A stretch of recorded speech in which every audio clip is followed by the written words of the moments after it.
धन्यवाद सभी को। आईएफपीएच का ये हिंदी सेशन है जो कि 7:30 से 8:30 बजे तक चलेगा और जो कि रेगुलर बेसिस पे 534 दिनों से चल रहा है। और इसी क्रम में आज की हमारी स्पीकर हैं डॉक्टर वैदेही भट्ट मैम। और मैम का आज का टॉपिक बहुत ही इंटरेस्टिंग है जिसको सुनने के लिए मैं काफी ज्यादा उत्सुक हूँ। वजन घटाएं, होम्योपैथी अपनाएं। तो इससे पहले कि मैम अपना टॉपिक शुरू करें, मैम का मैं एक ब्रीफ में इंट्रोडक्शन दे देती हूँ। ऐसे तो मैम आईएफपीएच पे आती रहती हैं, हमारे साथ काफी बार जुड़ चुकी हैं, तो जो लोग रेगुलर बेसिस पे ज्वाइन करते हैं वो पहचानते ही हैं। मैम अभी करेंटली पारुल यूनिवर्सिटी के साथ में राजकोट होम्योपैथिक मेडिकल कॉलेज में असिस्टेंट प्रोफेसर हैं। और मैम इसके पहले तारा होम्योपैथिक क्लिनिक में एज ए डॉक्टर वर्क कर चुकी हैं 2011 से 12 तक। और उसके बाद मीरा नर्सिंग इंस्टीट्यूट में मैम ने टीचिंग करी थी 2011 से 2012 तक। और राम रघुवंशी चैरिटेबल ट्रस्ट में एज ए डॉक्टर वर्क किया है 2013 से 2021 तक। और उसके बाद से 2016 से लेकर अभी तक currently ma'am Rajkot homeopathic medical college में असिस्टेंट प्रोफेसर हैं। और इसके साथ साथ मैम की खुद की क्लिनिक है ट्रू हेल्थ केयर, जो कि 2022 से काफी अच्छी है। और इसके साथ साथ मैम डिफरेंट को करिकुलर एक्टिविटीज में भी काफी एक्टिव हैं। मैम के काफी सारे पेपर्स पब्लिश हो चुके हैं, जैसे कि an epidemic of pain in India with light of homeopathy. फिर dermo cosmetic aspects of hair, जो कि क्लिनिकल एंड एक्सपेरिमेंटल होम्योपैथी में पब्लिश हुई है। Healing hair loss with holistic science of homeopathy, जो कि द फ्रेंड ऑफ हेल्थ में publish हुई है। और कुछ बुलेटिन्स हैं दो तीन जो कि मैम के पब्लिश हुए हैं। पोस्ट कोविड साइकोसिस एंड होम्योपैथी, जो कि होम्यो एक्सीलेंस में पब्लिश हुआ है।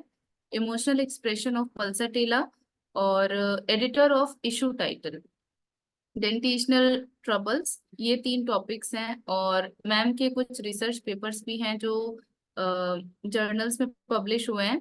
Efficacy of Hahnemannian system of medicine in haemorrhagic ovarian cyst and evidence based case study, palliative care in homeopathy, और होम्योपैथिक मैनेजमेंट ऑफ रिंगवर्म। और एक टॉपिक है mother and child health care with homeopathy, management of postpartum depression with homeopathy. और इसके साथ साथ ma'am को as a alumni guest भी इनके कॉलेज में और पारुल यूनिवर्सिटी में इनवाइट किया जाता है, जिसमें कि मैम ने काफी सारे टॉपिक्स पर अपने व्यूज शेयर किए हैं। और काफी कुछ है, बट टाइम ज्यादा ना लेते हुए प्लीज मैम आप अपना टॉपिक आज का शुरू करिए। धन्यवाद Ankita ma'am for your introduction. Most welcome ma'am. धन्यवाद शाहिनी सर, मुझे फिर से इस प्लेटफॉर्म पे अपने व्यूज रखने देने के लिए। आज हम फिर से मिल रहे हैं इसी प्लेटफॉर्म पे। Thank you viewers of IFPH. Ma'am my screen is visible to you? हाँ जी मैम। जी मैम। तो आज का हमारा टॉपिक है होम्योपैथी से रिलेटेड, वजन घटाए होम्योपैथी अपनाए। सो ओबेसिटी, मोटापा, हम सब जानते हैं ये एक बहुत गंभीर स्वास्थ्य समस्या है जो आज के समय में विश्व में लोगों को बहुत परेशान कर रही है। मैम आपकी पीपीटी हट गई है अभी, आप दोबारा शेयर कर रहे हैं? Ma'am, now it is visible? Ma'am अभी तो नहीं दिख रही मुझे। चैट बॉक्स में कोई लिख सकते हैं क्या, अगर एक से विजिबल है तो?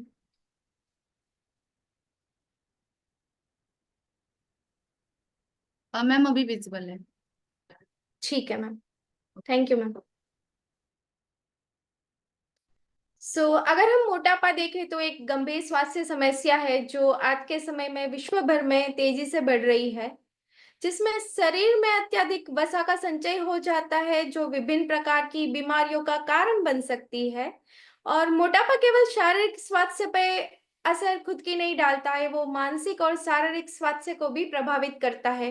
अगर हम वर्ल्ड हेल्थ ऑर्गेनाइजेशन, विश्व स्वास्थ्य संगठन के अनुसार देखें तो मोटापा और अधिक वजन की समस्या आज वैश्विक स्तर पर एक महामारी का रूप ले चुकी है। पहले इसमें वेस्टर्न कंट्रीज यानी कि पश्चिमी देश ज्यादा इंक्लूडेड थे, बहुत सारी जगह पे देखने को मिलता था। पर अभी तो सारे विश्व में ये बीमारी की तरह फैल रहा है। 2016 में वैश्विक रूप में 1.9 बिलियन से ज्यादा जो एडल्ट्स है, जो वयस्क है, वो ज्यादा वजन वाले देखे गए थे।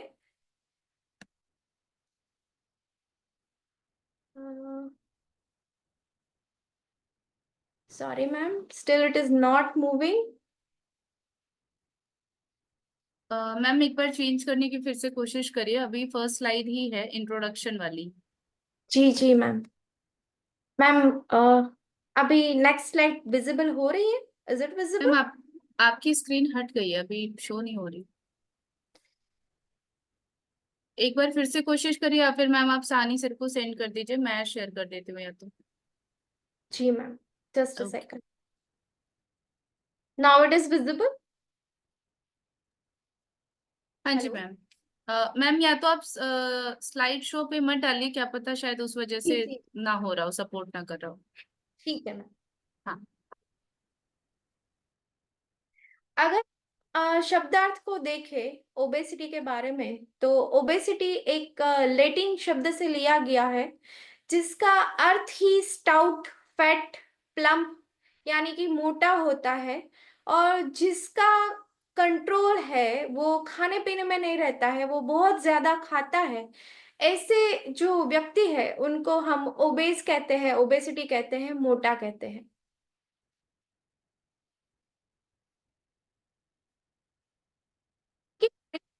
देखें तो मोटापा एक ऐसी स्थिति है जिसमें शरीर में अत्यधिक वसा जमा हो जाती है, जो स्वास्थ्य के लिए हानिकारक हो सकती है। तो सामान्यतः हम बॉडी मास इंडेक्स, बीएमआई के आधार पे इसको मापा करते हैं। तो इसका सरल माप तो है, सामान्य वजन में बीएमआई 18.5 से लेके 24.9 तक का रहता है। बीएमआई का मेजरमेंट हम कैसे करते हैं?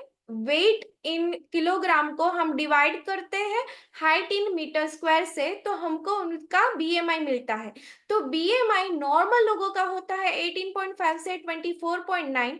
अगर उससे बड़े 25 से ज्यादा हो तो उसको हम ओवरवेट कहते हैं, अधिक वजन कहते हैं, जिसको 25 पॉइंट से लेकर 29.9 तक कहा जाता है। अगर उससे भी ज्यादा बीएमआई रेट बढ़ता है तो उसको मोटापा कहा जाता है, जो 30 या 30 से ज्यादा होता है। अगर हम इस महामारी का विज्ञान देखें तो विश्व भर में 2020 के आंकड़े को देखा जाए तो 20 वर्ष के आयु के 42% लोग हैं जो ज्यादा वजन से ग्रस्त है। तो 2035 तक ये जो मापक्रम है वो 46% तक पहुंच जाएगा। नाउरू करके एक विश्व का छोटा सा देश है जिसमें सबसे ज्यादा मोटापे से ग्रस्त लोग पाए जाते हैं। वहां पे वयस्क की मोटापे की दर है वो 61.0 है। अगर एक अध्ययन जो लेंसेट नामक साइंटिस्ट ने किया था वो देखा जाए तो भारत में मोटापे की दर चिंताजनक है। यहाँ पे 70% शहरी आबादी अभी मोटापे से ग्रस्त है, जिसमें बहुत सारे 5 से 19 साल के जो वयस्क और जो छोटे बच्चे हैं उसमें भी मोटापे की बीमारी पाई जा रही है। अगर हम 2021 के अगर मापक्रम देखें तो महिलाओं में पौंडीचेरी में 20.2%, पुरुषों में 10.1%, चंडीगढ़ में महिलाओं में 19%, पुरुष में 10% और दिल्ली में महिलाओं में 16.4% और पुरुषों में 7.8% लोग हैं वो मोटापे से ग्रस्त थे। तो भारत में 12% पुरुष और 40% महिलाएं पेट के मोटापे से ग्रस्त है। और अलग अलग हम राज्यों की बात करें तो उसमें केरल से लेके झारखंड तक अलग अलग प्रमाण में हमको मोटेपा का दर पाया जाता है। अगर शरीर में अत्यधिक वसा संचय को मोटापा बनाया जाता है तो उसमें चयापचय का जोखिम भी शरीर में बढ़ जाता है। महिलाओं में मोटापे की व्यापकता के मामले में भारत 197 देशों में 182 स्थान पर आता है, जिसमें 2022 में पुरुषों में 180 में स्थान पे भारत को रखा गया था। अगर हम नॉर्मल पर्सन और मोटे पर्सन की लेयर्स को कंपेयर करें, उनके स्तर को कंपेयर करें, तो हम देख पाते हैं कि उसमें सबक्यूटेनियस फैट है, जो चर्बी जमा होती है चमड़ी के नीचे, वो बढ़ती है। अगर हम उसके प्रकार को देखें तो हम उसमें दो प्रकार पाए जाते हैं, हाइपरट्रोफिक ओबेसिटी और हाइपरसेल्युलर ओबेसिटी। हाइपरट्रोफिक ओबेसिटी में जो फैट सेल्स है वो उनकी जो साइज है वो बढ़ जाती है, जो हमें टिपिकल और एंड्रॉइड एब्डोमिनल ओबेसिटी जैसा लुक देती है। अगर हम हाइपरसेल्युलर ओबेसिटी की बात करें तो उसमें जो फैट सेल्स है जो चर्बी को ग्रहण करते हैं, ऐसे जो सेल्स है उसकी जो क्रमांक है वो बढ़ जाती है, जो हमें चाइल्डहुड और एडोलसेंस में देखने को मिलती है, जिसमें नंबर ऑफ फैट सेल्स बढ़ जाते हैं। अगर हम मोटापे के प्रकार के हिसाब से, अगर उनके लुक के हिसाब से उसको डिवाइड करें, तो सामान्य मोटापा उसके साथ में पेट के आसपास जो जमा होता है यानी कि abdominal obesity, gynoid obesity, then android obesity, childhood obesity और मेटाबॉलिक हेल्दी ओबेसिटी हमें देखने को मिलती है। अगर हम उस प्रकार को थोड़े विस्तार से देखें तो सामान्य मोटापे में ये वसा है, जो चर्बी है वो पूरे शरीर में समान रूप से फैली होती है और वो व्यक्ति के संपूर्ण शरीर है जो भारी दिखता है।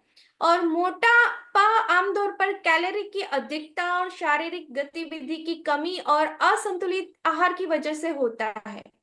अगर हम एब्डोमिनल ओबेसिटी यानी कि पेट के आसपास की चर्बी या सेंट्रल ओबेसिटी और विसरल ओबेसिटी के बारे में बात करें तो यह मोटापा में वसा मुख्यतः पेट के आसपास में जमा होता है, जो हृदय रोग, डायबिटीज और मेटाबॉलिक सिंड्रोम का खतरा बढ़ा देता है। उसके साथ में पेट का मोटापा शरीर के अन्य हिस्सों की तुलना में अधिक खतरनाक होता है, क्योंकि यह आंतरिक अंगों को प्रभावित कर सकता है। अगर हम गायनोड मोटापा देखें तो इस मोटापे में जांघों में, पैरों में चर्बी जमा होती है। ये नाशपाती आकार का, जैसे हम कहते हैं पियर शेप बॉडी, ऐसा देखा जाता है, जिसमें शरीर के निचले हिस्से में चर्बी ज्यादा जमा होती है उपले हिस्से की तुलना में। अगर हम एंड्रॉइड ओपेसिटी देखें तो उसमें चर्बी और वसा पेट और छाती के आसपास जमा होता है, जो सेब आकार का होता है, जैसे हम एप्पल लाइक ओबेसिटी कहते हैं, जिसमें उपला हिस्सा भारी होता है, जो आमतौर पर पुरुषों में दिखा जाता है, जो मेटाबॉलिक सिंड्रोम और कार्डियोवास्कुलर यानी कि हृदय की समस्याओं से जोड़ा जाता है। अगर हम चाइल्डहुड ओबेसिटी की बात करें, जो अभी ज्यादातर बच्चों में बहुत ज्यादा देखने को मिल रहा है, तो उसमें जो व्यक्ति है उसके जीवन पर स्वास्थ्य का नकारात्मक प्रभाव डाल सकता है। और बच्चा जब बड़ा होता है उसका अधिक वजन होने के कारण वो कई सारी बीमारियों से सफर करता है। अगर हम मेटाबॉलिक मोटापे भी बात करें तो इसमें मेटाबॉलिक मोटापे को कार्डियोवास्कुलर डिजीज और मेटाबॉलिक सिंड्रोम के साथ जोड़ा जाता है, जिसमें भविष्य में बहुत सारी मेटाबॉलिक डिसऑर्डर यानी कि डायबिटीज मेलाइटस टाइप 2 और कई सारी कार्डियक एनोमली की संभावना होती है रहने की। अगर हम पेट के मोटापे तक को देखें तो हमने दो प्रकार देखे, पियर शेप और एप्पल शेप। अगर अलग अलग प्रकार का सिर्फ पेट का मोटापा देखा जाए तो उसमें pear shape, post pregnancy, then stress belly, hormonal belly, bloated belly और ओवरवेट बेली देखने को मिलता है। उसके बाद अगर हम मोटापे के कारण को देखने को जाए तो उसमें फूड, मेटाबॉलिज्म और physical activity main role play करती है। तो उसको अगर हम जानकारी लेने को जाए तो कोजेस ऑफ ओबेसिटी में हम इंक्लूड कर सकते हैं आनुवंशिक यानी कि जीनेटिक्स, अनहेल्दी डाइट यानी अस्वास्थ्यकारक आहार, शारीरिक गतिविधि की कमी, लैक ऑफ फिजिकल एक्टिविटी, पर्यावरण और सामाजिक कारण, देन दवाइयों का सेवन, मानसिक तनाव और भावनात्मक भोजन और हार्मोनल असंतुलन। जीनेटिक्स, जिनके माता पिता में मोटापा देखने को मिलता है, उनके करीबी रिश्तेदार में माता पिता के अलावा भी मोटापा देखने को मिलता है, तो उन बच्चों में मोटापा होने की संभावना अधिकतर बढ़ जाती है। उनके मेटाबॉलिज्म में आनुवंशिक भूमिका, जो चर्बी जमा होने की प्रवृत्ति की रहती है, वो इन बच्चों में मोटापा करने के लिए प्रभावित करती रहती है। उसके बाद है अनहेल्दी डाइट, अस्वास्थ्यकारक आहार, जिसमें अगर कोई व्यक्ति अत्यधिक कैलोरी युक्त भोजन लेता है, तो उसमें बहुत सारा वसा यानी कि चर्बी और शर्करा वाला आहार होता है। जैसे आजकल सब fast food, process food, pack food, चीनी वाले फूड, ठंडे और कोल्ड ड्रिंक्स जो सब लेते हैं, उसमें अत्यधिक कैलोरी रहती है। संतुलन आहार की कमी और फाइबर, फल, सब्जियों का सेवन न करने से भी मोटापा उत्पन्न होता है। शारीरिक गतिविधि की कमी, अभी सभी लोग चेयर पे बैठे बैठे काम करते हैं, कोई हिलना पसंद नहीं करता है। आध्यात्मिक जीवन शैली में लोग लगातार बैठे रहते हैं, जिससे शरीर की गतिविधि की कमी हो जाती है। लंबे समय तक टीवी या कंप्यूटर के सामने बैठे रहने से, व्यायाम की कमी से चर्बी, वसा शरीर में संग्रह हो जाता है, जो वो मोटापा उत्पन्न करता है। हार्मोनल असंतुलन, जैसे डायबिटीज है, थायराइड है, पीसीओडी है, तो कुछ हार्मोनल विकार, थायराइड, कसिंग सिंड्रोम, जिसमें कॉर्टिसोल का लेवल बढ़ जाता है, तो और महिलाओं में अगर गर्भावस्था के बाद में या तो मेनोपॉज या रजोनिवृत्ति के दौरान हार्मोनल चेंजेस जो बॉडी में होते हैं, उसके कारण वजन बढ़ता है। मानसिक तनाव और भावनात्मक भोजन, mental stress and emotional eating, तनाव और भावनात्मक समस्याएं भोजन के प्रति असामान्य प्रतिकारकता उत्पन्न करती है, जिससे व्यक्ति अधिक से अधिक खाना खा सकता है। भावनात्मक भोजन जैसे कि दुख, अवसाद, निराशा, किसी समय खाने की आदत, ये जो आदत है वो मोटापे का मुख्य कारण बन जाती है। अगर हम देखने जाए तो मानसिक जो रोगी है, उसमें हमें मोटापे का जो प्रमाण है वो ज्यादा मिलता है, और जो मोटापे से ग्रस्त व्यक्ति है, उसमें जो मानसिक तकलीफें है वो होने की समस्याएं हम ज्यादा पा सकते हैं। कई दवाइयों का सेवन भी मोटापा कर सकता है, जैसे कि anti depression, anti psychiatric drug, steroid drug. लंबे समय तक अगर कॉन्ट्रासेप्टिव पिल्स ली जाए तो वो भी मोटापा का कारण बन सकती है। एनवायरमेंटल और सामाजिक पर्यावरण कारक, परिवार और समाज में आहार पैटर्न, शारीरिक गतिविधि के प्रति दृष्टिकोण मोटापे के विकास में प्रमुख भूमिका निभाते हैं। शरीरीकरण, आधुनिक screen time, mobile time, TV time, आर्थिक स्थिति भी मोटापे के कारण हो सकते हैं। नींद की कमी, कम नींद, अनियमित नींद चक्र मोटापे का कारण बन सकता है, क्योंकि ये जो नींद की कमी है वो भूख को जगाती है। तो व्यक्ति है वो किसी भी समय कोई भी चीज जो हाथ में आती है, जो ज्यादातर शुगरी चीजें रहती है, चीनी वाली रहती है, वो खाता रहता है और उसकी वजह से मोटा होता है। वृद्धि, उम्र के साथ मेटाबॉलिज्म धीमा हो जाता है, तो हम देखते हैं कि आफ्टर 30s के बाद स्त्रियों में और 40s और 45 के बाद पुरुषों में वजन की बढ़ोतरी पाई जाती है। कुछ चिकित्सा स्थितियां ऐसी है, जैसे डायबिटीज है, मधुमेह है, हार्मोनल असंतुलन है या पीसीओडी है, जिसमें हम मोटापा पाते हैं, जैसे कसिंग सिंड्रोम है।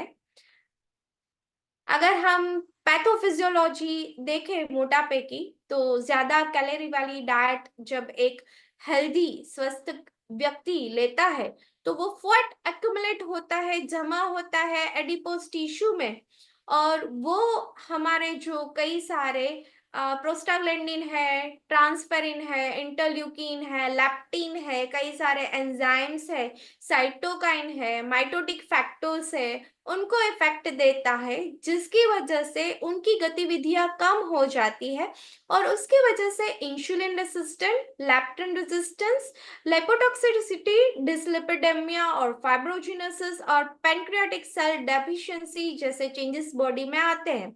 उसकी वजह से कई सारी लंबी बीमारियां, डायबिटीज जैसे chronic valvular disease, liver disease, बहुत सारी बीमारियां ये ओबेसिटी साथ में लेके आती है।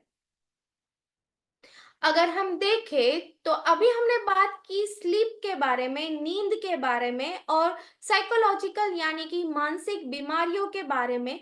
मानसिक बीमारियां और स्लीप है वो cortisol level, leptin level, glucagon level, peptide level, interleukin level change करती है, जिसकी वजह से भूख बढ़ जाती है और उसकी वजह से फूड इंटेक बढ़ जाता है और एनर्जी स्टोरेज बढ़ जाता है। तो जब व्यक्ति ज्यादातर एंग्शियस होता है तो उसकी वजह से उनको नींद नहीं आती है और ये साइकिल चलती है। और जब कोई व्यक्ति डिप्रेस होता है तो भी नींद नहीं आती है, उसकी वजह से ये साइकिल शुरू हो जाती है, जो मोटापे का कारण बन जाती है।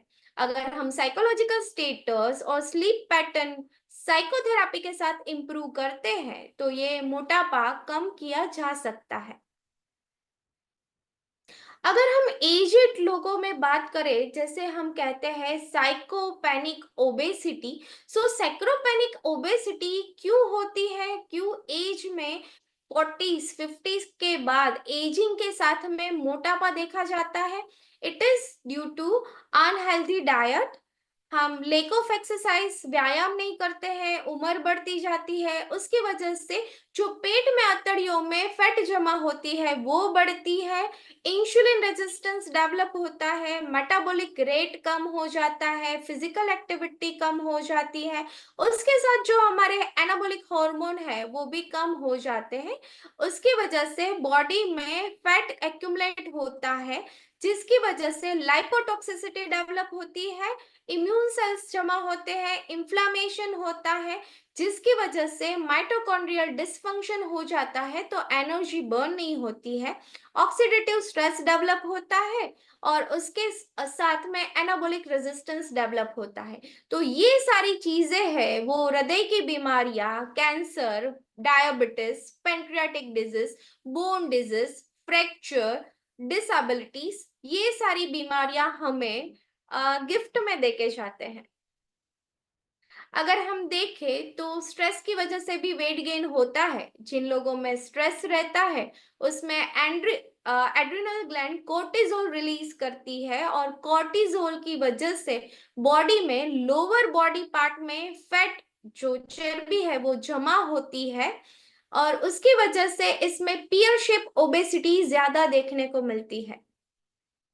अगर हम आयुर्वेदिक देखें तो आयुर्वेदिक साइंस भी इस बात को मानता है, जब कोई व्यक्ति है उसमें कफ और मेद की प्रकृति बढ़ जाती है तो उसमें आम रस और मेद रस, कफ वो जमा होने को लगता है, उसकी वजह से वो सर्कुलेटरी चैनल्स को ब्लॉक करता है, तो जो टिश्यूज है उनको पूरा न्यूट्रिशन नहीं मिलता है, ज्यादातर जो टॉक्सिक सब्सटेंस है वो बॉडी में जमा रहते हैं और जो वात है, जो फ्लूइड रिटेंशन बॉडी में होता है, उसकी वजह से हाइपर फंक्शंस होने को रखते हैं, उसकी वजह से लोगों को भूख ज्यादा लगती है, प्यास ज्यादा लगती है और जो अनकंट्रोल ईटिंग स्टार्ट होती है उसकी वजह से ओबेसिटी होती है। अगर हम लक्षण देखें कि मोटापे में कौन से लक्षण हम पा सकते हैं, तो उसमें सांस फूलना, जैसे थोड़ा सा भी कोई चल लिया तो उसकी सांस फूलने लगती है, पसीना बढ़ जाता है, खर्राटे आते हैं, इसकी वजह से लोग रात को साथ में सो नहीं पाते हैं उसके आगे देखें तो शारीरिक गतिविधि के साथ सामंजस्य करने में अचानक असमर्थता होने लगती है। लोग शारीरिक गतिविधि कर नहीं पाते हैं, असमर्थ हो जाते हैं। प्रतिदिन बहुत थकान महसूस करते हैं, पीठ और जोड़ों में दर्द होने लगता है, आत्मविश्वास और आत्मसम्मान में कमी होने लगती है, अकेला महसूस करने लगते हैं, सोशल नहीं होते हैं और जरूरत से या तो ज्यादा सोने लगते हैं या तो कम सोने लगते हैं। अगर हम एडल्ट्स और एडोलसेंस और चिल्ड्रन में भी ये सिम्टम्स देखें तो एडल्ट्स में बहुत फैट जमा होती है कमर के आसपास, उसके साथ में ब्रीदिंग डिफिकल्टी होती है, उसके साथ में हमने जैसे देखा उनको नींद लेने में तकलीफ होती है, खर्राटे आते हैं, पसीना ज्यादा बढ़ता है, थक जाते हैं, दर्द होता है और साइकोलॉजिकल प्रॉब्लम जैसे नेगेटिव सेल्फ एस्टीम, उनका सेल्फ कॉन्फिडेंस कम हो जाता है, हताश हो जाते हैं, खुद के लिए उनको शेम फील होता है। इसकी वजह से वो लोग अकेला रहना पसंद करते हैं। और बच्चों में भी ऐसे ही हमको चीजें देखने को मिलते हैं। उसके साथ में बच्चों में स्लीप, नींद में तकलीफ, साथ में कब्ज की बीमारी और उसके साथ में बोन प्रॉब्लम्स देखने को मिलते हैं। अगर हम कॉम्प्लिकेशंस या जटिलताएं जो मोटापे की वजह से होती है वो देखने को जाए तो मोटापे से हृदय रोग हो सकता है, वो हाइपरटेंशन या उच्च रक्तचाप कर सकता है, कोलेस्ट्रॉल की बीमारी आती है, आर्टरियल में रुकावटें आती है, मीन्स एथेरोस्क्लेरोटिक चेंजेस हमें देखने को मिलते हैं, जिसकी वजह से स्ट्रोक या तो दिल के दौरे से जोखिम है वो बढ़ जाते हैं। जैसे हम देखें मधुप्रमेह, डायबिटीज टाइप 2, क्योंकि मोटापा है वो इंसुलिन प्रतिरोधक है, इसकी वजह से डायबिटीज टाइप 2 का खतरा भी बढ़ जाता है। सांस संबंधी बीमारियां भी होती है, स्लीप एपनिया, अस्थमा, सांस फूलने जैसी बीमारियां हमें देखने को मिलती है। नींद के दौरान सांसों का बार बार रुकना एक गंभीर समस्या है, इसकी वजह से हम जानते हैं कि कई सारे लोगों ने अपनी जिंदगी को भी खोया है।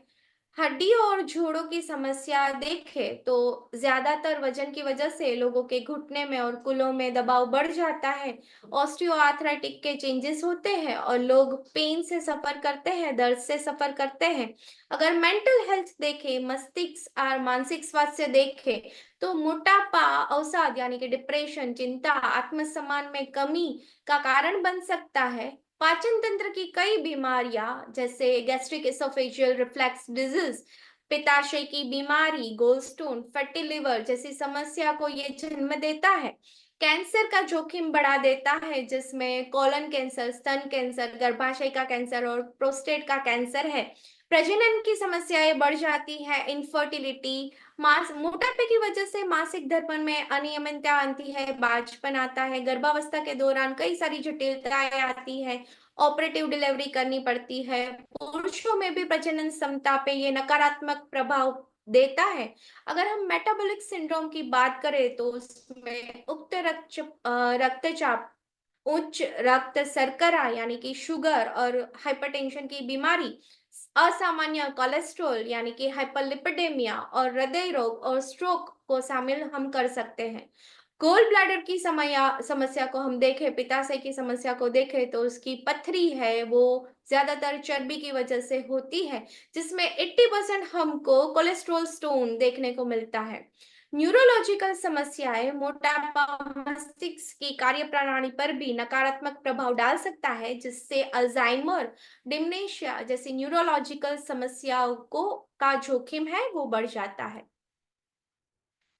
तो risk of stroke, depression, sleep apnoea, gastro-oesophageal reflux disease, skin fold rashes, kidney failure, infertility, joint pain, weakness, diabetes type 2, gallstone problem, cancer, liver and increase risk of heart disease. सो बहुत सारी बीमारियां हमें मोटापा खुद से गिफ्ट में दे जाता है, तोहफे में दे जाता है, जिसमें कई सारी मानसिक बीमारियां, कैंसर, कार्डियोवास्कुलर डिजीज, कोagulation डिसऑर्डर, मेटाबॉलिक डिसऑर्डर, चमड़ी के रोग, मस्कुलोस्केलेटल डिसऑर्डर, रिप्रोडक्शन में प्रॉब्लम, रेस्पिरेटरी, पल्मोनरी डिसऑर्डर और यूरोजेनाइटल डिसऑर्डर्स और कंप्लेन रहती है। अब हम मोटापे का निदान कैसे करेंगे? कौन कौन सी टेस्ट है जिससे हम उसकी जांच या निदान कर सकते हैं? मोटापे का निदान करने के लिए बहुत सारी विधियां बताई गई है। उसमें से पहली है बॉडी मास इंडेक्स का मापन, जैसे हम बीएमआई, जैसे हमने स्टार्टिंग में भी बात की थी कि वजन इन किलोग्राम पर ऊंचाई इन मीटर स्क्वायर का कैलकुलेशन हम करते हैं। तो अधिक वजन का अगर हम देखें क्लासिफिकेशन, तो अगर 18.5 से कम है तो उनका वजन जो होना चाहिए उससे भी कम है। अगर हम हेल्दी वेट की बात करें तो वो आता है 18.5 से 24.9 में। अगर हम ज्यादा वजन की बात करें तो वो 25 से ज्यादा है पर 30 से कम है। अगर हम मोटापे की बात करें तो वो 30 से ज्यादा है। हम मोटापे को 1, 2 और 3 क्लास में रखते हैं। मोटापा क्लास 1 में 30 से 35 तक, और मोटापा क्लास 2 में 35 से 40 तक, और बहुत ज्यादा यानी कि मोर्बिड ओबेसिटी को 40 से ज्यादा में डाला जाता है। दूसरा प्रकार लेना वेट वेस्ट मैनेजमेंट करना, तो पुरुषों में 40 इंच से ज्यादा और महिलाओं में 35 इंच से ज्यादा अगर अधिक कमर का माप है तो ये मोटापे के संकेत है, जिसे हम सेंट्रल ओबेसिटी में रखते हैं। और सेंट्रल ओबेसिटी की वजह से हृदय रोग, मधुमेह जैसी कई सारी जोखिम और जटिलताएं हो सकती है।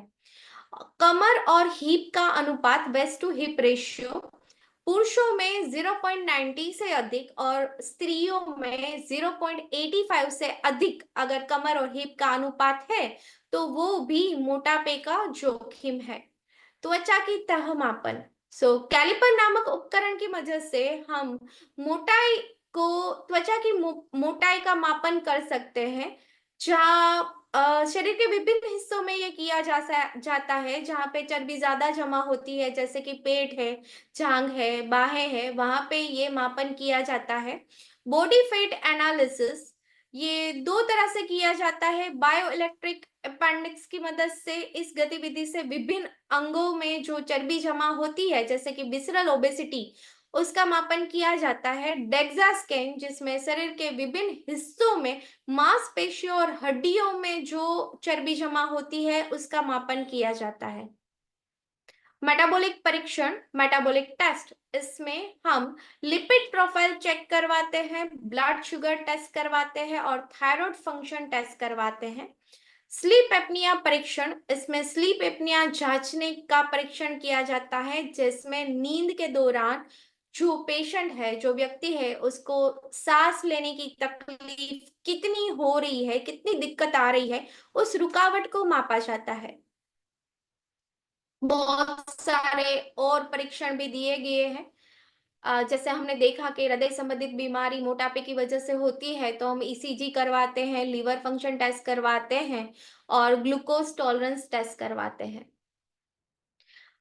अब हम इसको मोटापे को मैनेज कैसे करेंगे, इसका प्रबंधन उपचार क्या है? तो मोटापे का प्रबंधन उपचार एक समग्र दृष्टिकोण से किया जाता है, जिसमें जीवन शैली में परिवर्तन, आहार, व्यायाम, देन व्यवहार में चिकित्सा और कभी-कभी दवाइयाँ और सर्जरी की आवश्यकता होती है। यहाँ मोटापे का प्रबंधन और उपचार बहुत सारी तरीके से हमने समझाए हैं, जैसे कि जीवन शैली में बदलाव, लाइफस्टाइल चेंजेस, हम संतुलित और पौष्टिक आहार ले, फलों, सब्जियों और अनाज का ग्रहण करें, चीनी तले हुए भोजन नहीं ले, जंक फूड से बचे, छोटे भोजन ले, एक साथ में ज्यादा खाना नहीं खाए, थोड़े थोड़े अंतर पे थोड़ा थोड़ा भोजन लिया जाए। बहुत सारे जो तरल पदार्थ है, मीठे पदार्थ है, उनका सेवन ना करें, कार्बोनेटेड वाटर का सेवन ना करें, नियमित व्यायाम करें, जैसे तेज चलना है, जॉगिंग है, बहुत सारे योग है जो वजन और मोटापा घटाने में हमें मदद देते हैं। कार्डियो है, शक्ति पर प्रशिक्षण है, स्ट्रेंथ ट्रेनिंग है, जिससे मांसपेशियां मजबूत होती है, मेटाबॉलिज्म बढ़ता है और मोटापा कम होता है। बिहेवियर थेरापी, जैसे हमने देखा कि कई सारे मानसिक रोगियों में भी मोटापा देखा जाता है, और मोटापा मानसिक रोग करता है, जहाँ पे लोगों को खाने पीने का जो एक ध्यान रखना चाहिए वो लोग नहीं रख पाते हैं। तो जब हम बिहेवियर थेरापी देते हैं, इसमें हम खान पान की आदतों में सुधार लाते हैं, उनको प्रेरित करते हैं, उनको समझाते हैं, अपने परामर्श देते हैं कि वो क्या खा सकते हैं, कब खा सकते हैं, और डिप्रेशन से कैसे, एंजाइटी से कैसे बाहर आ सकते हैं। कई सारी दवाइयाँ दी जाती है, फ्लॉम फ्लुराडेमाइड और ऑलिस्टेट, जो बहुत सारे डॉक्टर्स वजन कम करने के लिए देते हैं।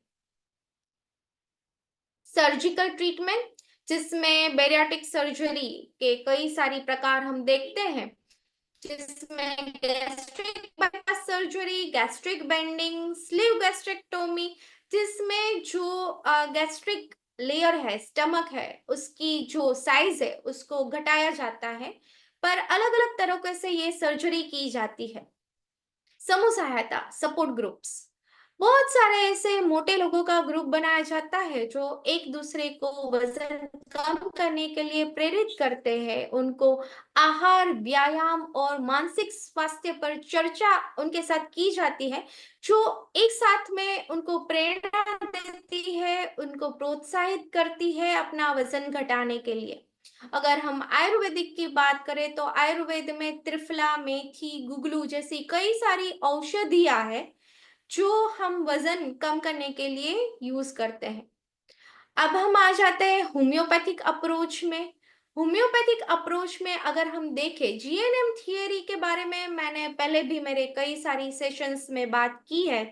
तो जर्मन न्यू मेडिसिन की जो ये थियरी है, ये एक हीलिंग अप्रोच है, जो इमोशनल प्लेन को समझकर साइकोलॉजिकल स्ट्रेस को दूर करके, स्ट्रेस को दूर करने में हमें मददगार साबित होती है।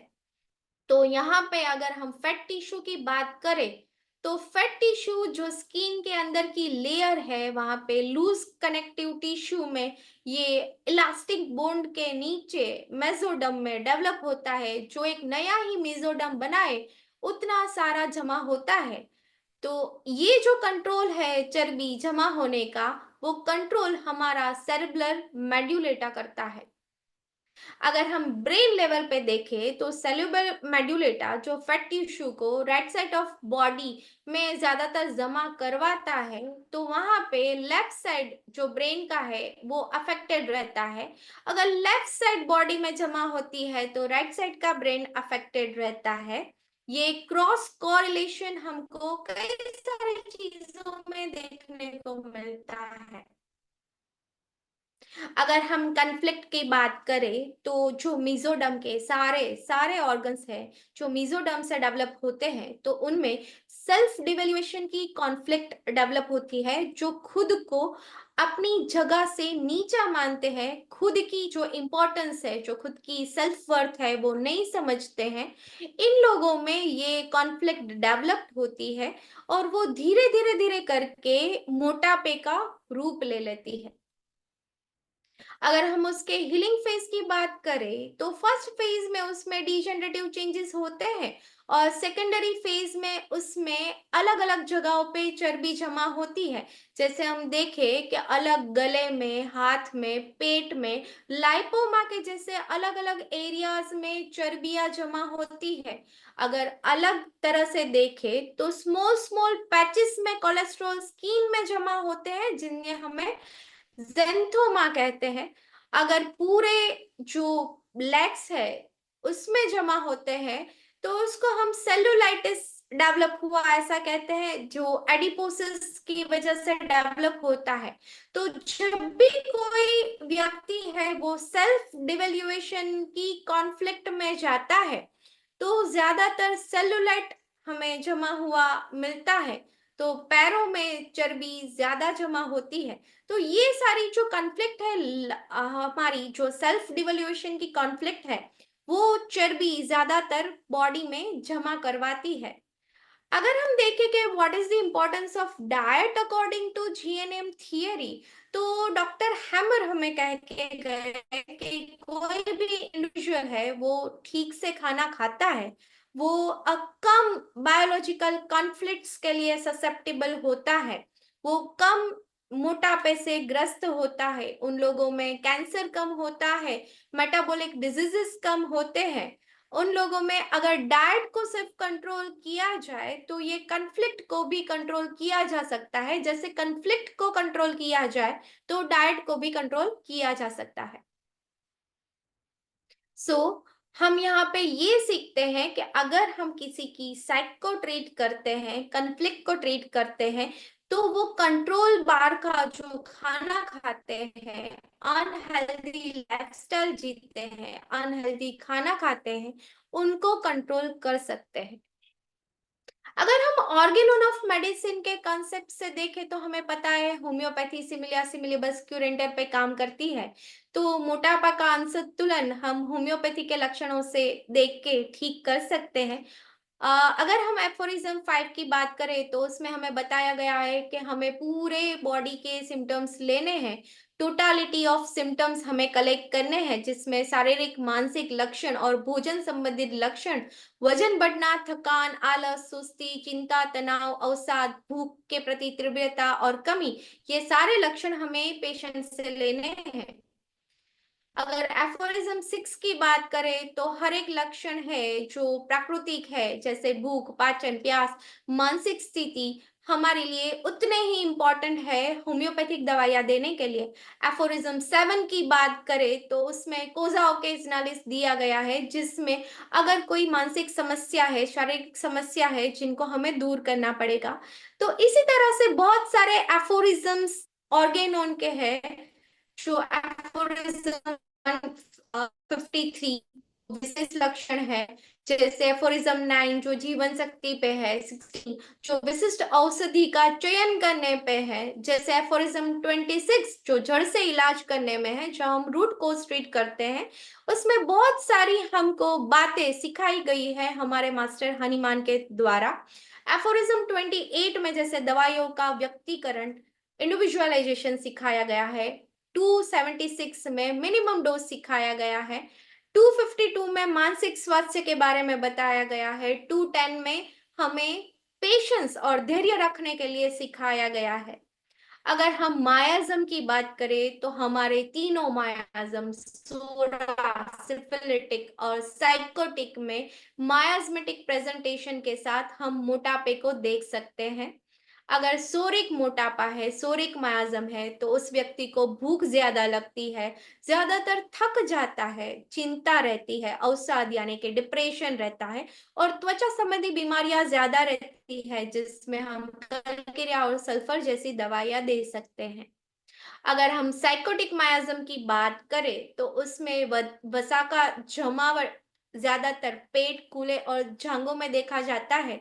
वाटर रिटेंशन की वजह से शरीर में सूजन और वजन बढ़ता है, शरीर में स्टीफनेस आती है, गतिविधियों में आलस और अनिच्छा होती है, हार्मोनल असंतुलन होता है, जैसे डायबिटीज मेलाइटस, पीसीओडी, ये सारे साइकोटिक मायाज्म के साथ में देखने को जाते हैं। उसमें नट्रम्यूर, थूजा जैसी दवाइयां हम दे सकते हैं। अगर सिफिलिटिक मायाज्म की बात करें तो उसमें विनाशकारी प्रवृत्ति बढ़ जाती है, मानसिक विकृति आती है और सामान्य शारीरिक गिरावट होने लगती है, जिसमें मर्क्यूरियस सॉल्युबल्स और ओरा मेटालिकम जैसी दवाइयां हम दे सकते हैं।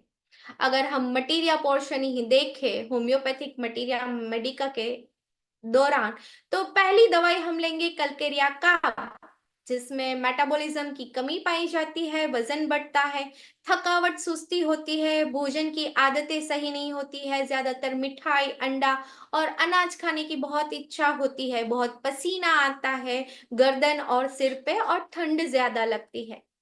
अगर हम नेट्टाम्यूर की बात करें तो उन लोगों में भावनात्मक रूप से डिप्रेशन, अवसाद, तनाव ज्यादा देखने को मिलता है, उसकी वजह से भोजन की लालसा बढ़ जाती है, और जो चर्बी वो पेट और कुल्लों की चर्बी के आसपास जमा होती है।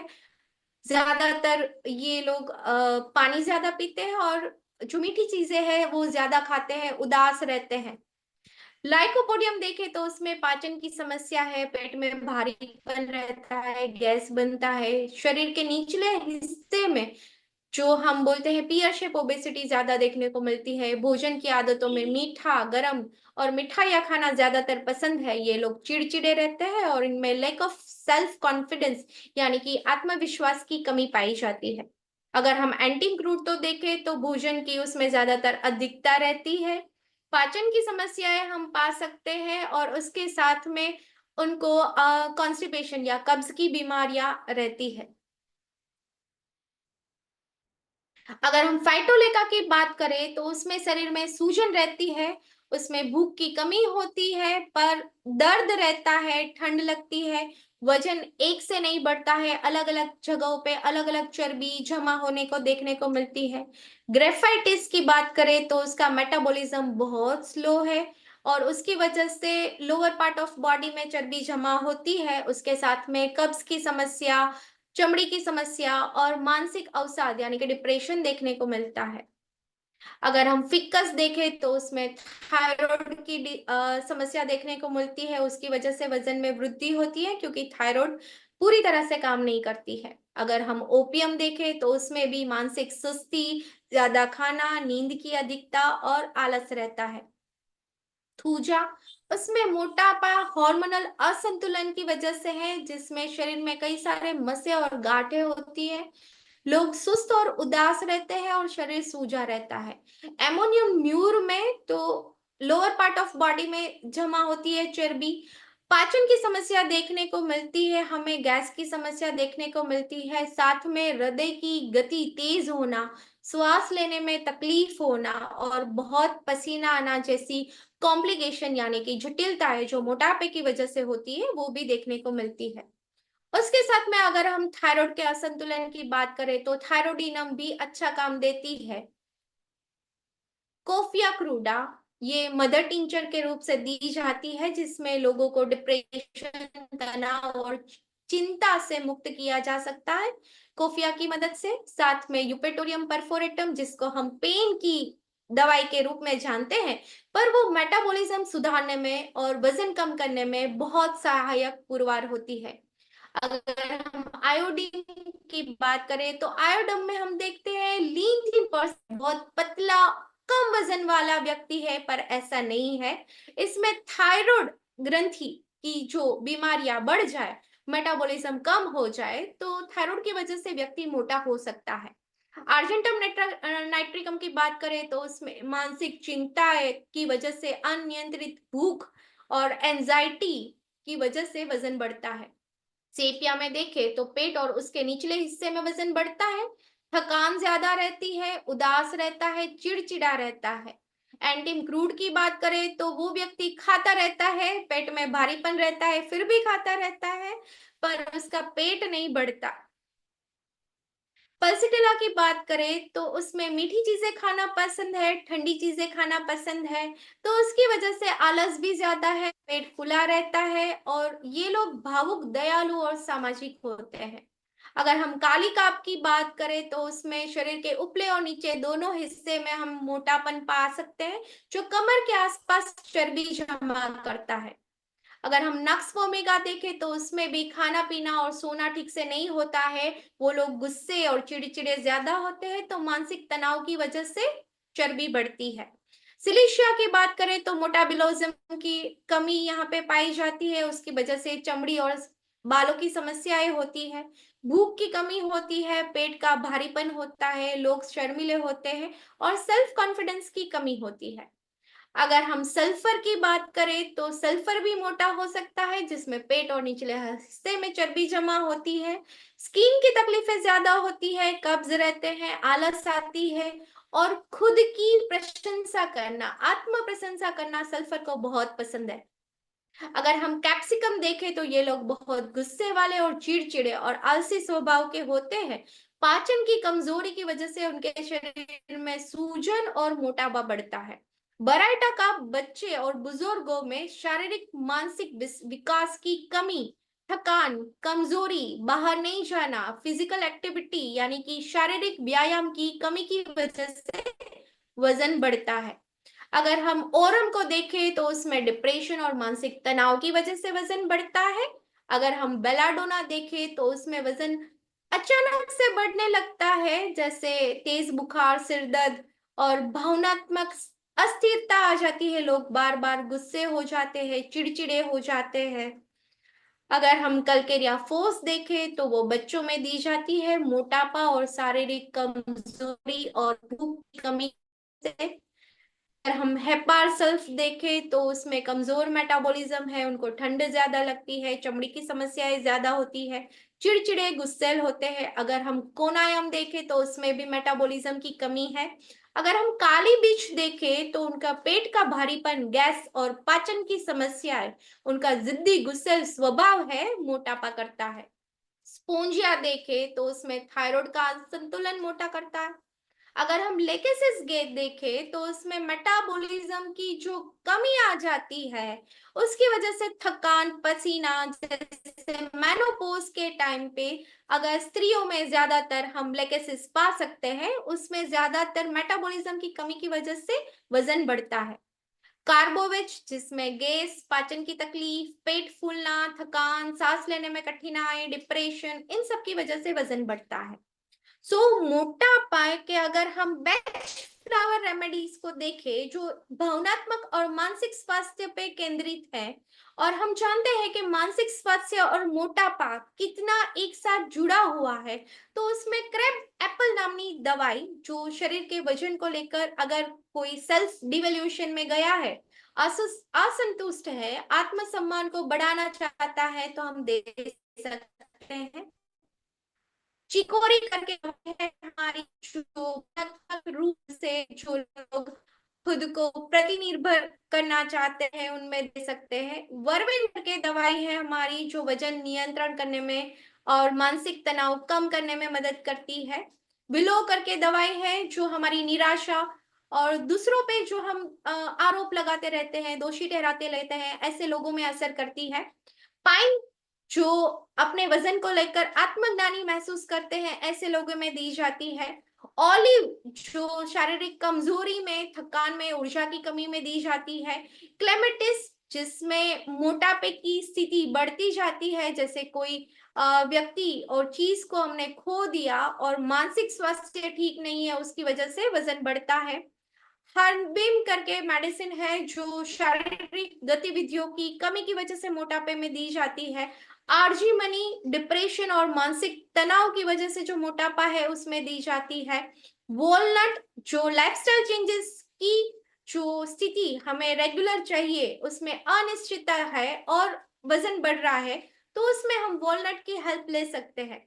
स्वीट चेस्टनट करके हमारी मेडिसिन है जो निराशा और वजन बढ़ने की समस्या है, डिप्रेशन के साथ में उसको दूर करने में हमारी मदद करती है।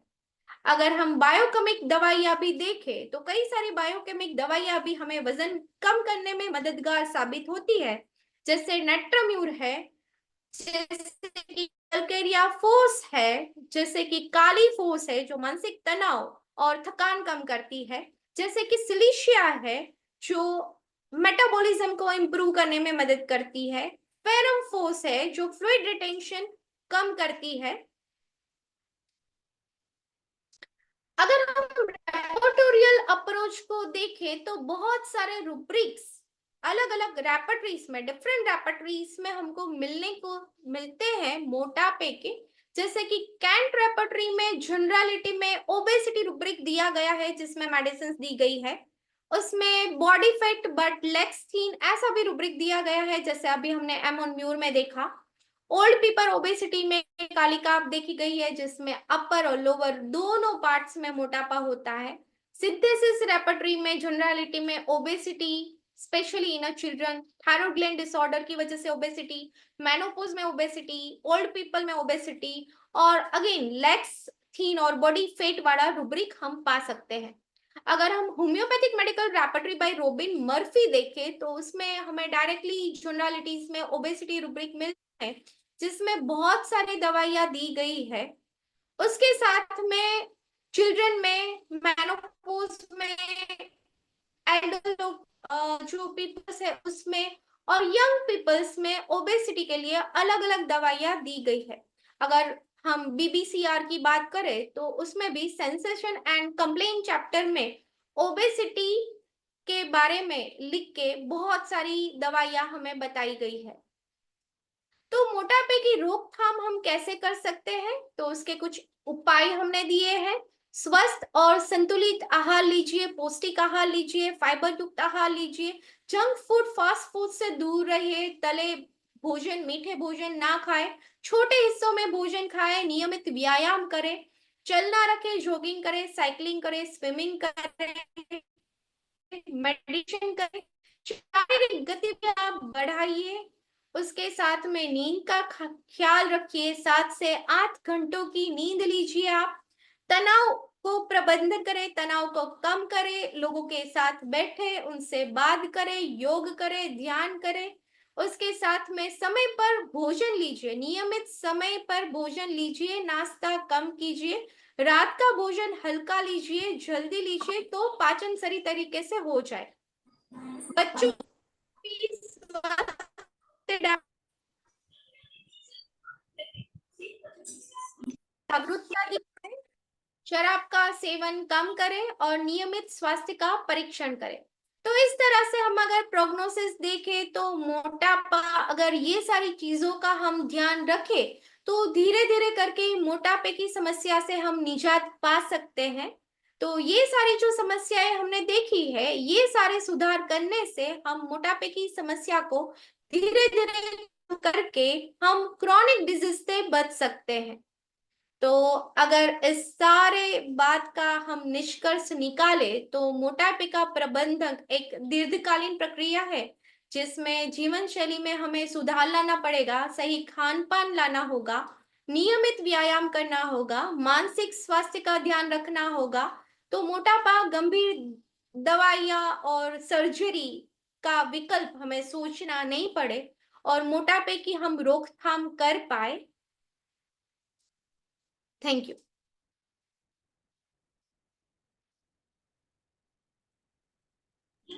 थैंक यू वैद्य जी, बहुत ही बढ़िया प्रेजेंटेशन है। आपने बहुत सारी दवाओं का चर्चा किया है और ओबेसिटी को आप पीपीटी को आप हटा दीजिए। जी सर। हाँ, मैं देख रहा हूँ कि काफी अच्छा सब लोग बहुत अच्छे से सुन रहे थे और काफी ये सारे ढंग होम्योपैथी, नेचुरोपैथी, फिर योगा, सारी चीज की चर्चा की गई है। और एक बात का जरूर ध्यान में रखना पड़ेगा, मोटापा एक समय में कहते हैं कि डाइटिंग करने पर भी मोटापा बढ़ता है। कुछ लोग बहुत कम खाते हैं लेकिन मोटापा जी बढ़ता जी जाता सर। है ना। कम खाने से भी मोटापा होता है, क्यों? क्योंकि होता क्या है कि हाँ सर। जब हम लोग नहीं खाते हैं, फैट अवॉइड करते हैं, एकदम ही अवॉइड कर देंगे, तो प्रोटीन को हमारे डाइजेस्टिव सिस्टम में प्रोटीन को फैट में कन्वर्ट करते हैं और इससे क्या होता है कि फिर वो ओबेसिटी। मैंने कुछ रोगियों में ऐसे ही देखा कि एकदम टोटल डिनाई, लेकिन जब मैंने उनको कहा कि थोड़ा सा आप बटर खाइए, थोड़ा सा घी खाइए, तो पहले तो डरते हुए उन्होंने शुरू किया और वो फिर धीरे धीरे उसमें एडजस्ट कर गए और उसका बैलेंस आ गया। सर हेल्दी फैट खाने से वजन कम होता है, जो होता हम है मना जी। करते हैं वो अनहेल्दी फैट की बात करते या हैं। बिल्कुल पर बिल्कुल। लोग पूरा खाना छोड़ देते हैं तो उसकी जी वजह जी। से फ्लूइड रिटेंशन हाँ, होता है, सूजन आती है। और मिसअंडरस्टैंडिंग बहुत ज्यादा है लोगों में, है ना। हाँ। ठीक है, बहुत अच्छा प्रेजेंटेशन था जी वैद्य जी। और अंकिता जी, आप हम लोग का सेशन कंप्लीट हो चुका है। वैद्य जी को जी धन्यवाद मैं भी देता हूँ अपनी तरफ से और आईएफपीएच फोरम की तरफ से। और अंकिता जी, आप कंक्लूड करके धनेश जी को हैंड ओवर करेंगे। Yes sir. Thank you so much ma'am, आज का इतना अच्छा सेशन देने के लिए। काफी लंबा टॉपिक था बट आपने ऑलमोस्ट काफी सारे पॉइंट्स कवर किए, मतलब बेस्ट फ्लावर, होम्योपैथिक मटेरिया के थेराप्यूटिक्स और ऑर्गेनन के पॉइंट ऑफ व्यू से, तो काफी अच्छा था, अच्छा लगा सुनकर। और आई होप जितने लोगों ने आज ज्वाइन किया था सभी को बहुत ही अच्छा लगा होगा। तो thank you so much ma'am आज हमारे साथ जुड़ने के लिए। प्लीज आप ऐसे ही हमारे साथ जुड़ते रहें और हम सभी को ऐसे ही इंटरेस्टिंग टॉपिक्स के बारे में बताते रहें। और इसके साथ में हमारा हिंदी सेशन समाप्त होता है 8:30 से 9:30 तक। जो लोग इंग्लिश सेशन ज्वाइन करना चाहते हैं सेम लिंक से कंटिन्यू कर सकते हैं। और नेक्स्ट सेशन के लिए मैं धनेश सर को माइक हैंड ओवर करती हूँ। Over to you sir. Thank you doctor